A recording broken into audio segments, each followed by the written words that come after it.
लोकसभा के बाद अब राज्यसभा में भी ऑनलाइन मनी गेम्स प्रतिबंध बिल बिना किसी चर्चा के पास कर दिया गया। पूरा घटनाक्रम सिर्फ 26 मिनट में निपटा दिया गया। वीडियो को लाइक और शेयर करिए अगर आप लोकतंत्र पर विश्वास करते हैं। सवाल यह उठता है कि क्या संसद में कानून बनाने की प्रक्रिया इतनी जल्दबाजी में पूरी होनी चाहिए?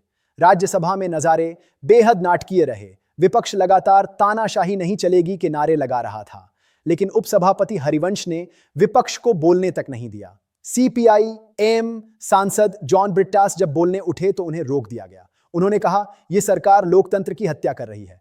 क्या सचमुच लोकतांत्रिक व्यवस्था में विपक्ष की आवाज को दबाना सही है? इस दौरान कांग्रेस नेता मल्लिकार्जुन खड़गे ने भी आपत्ति जताई और कहा कि आप हमारी बात खारिज कर सकते हैं, लेकिन सुनना तो पड़ेगा। फॉलो और सब्सक्राइब करके आवाज को उठाने में सहयोग कीजिए। लेकिन ठीक उसी वक्त संसदीय कार्य मंत्री किरेन रिजिजू खड़े हुए और कहा कि विपक्ष व्यवधान डाल रहा है, कुछ सुना ही नहीं जा रहा, इसलिए बिल को बिना चर्चा पास कर देना चाहिए। यहां तक कि बीजेपी सांसद माया नारोलिया जब बोलना शुरू कर रही थीं, तभी रिजिजू ने बीच में ही काटते हुए कहा, कुछ सुना नहीं जा रहा। तो सवाल यह है कि क्या यह सही था कि अपनी ही पार्टी की सांसद की आवाज को भी दबा दिया गया? आखिरकार बिल को वॉइस वोट से पास कर दिया गया और हंगामे के बीच सदन को स्थगित करना पड़ा।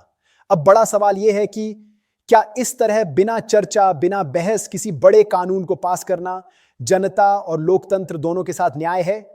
और अगर संसद में ही आवाजें दबाई जा रही हैं तो आम जनता की आवाज कहां सुनी जाएगी? बताइए कमेंट में।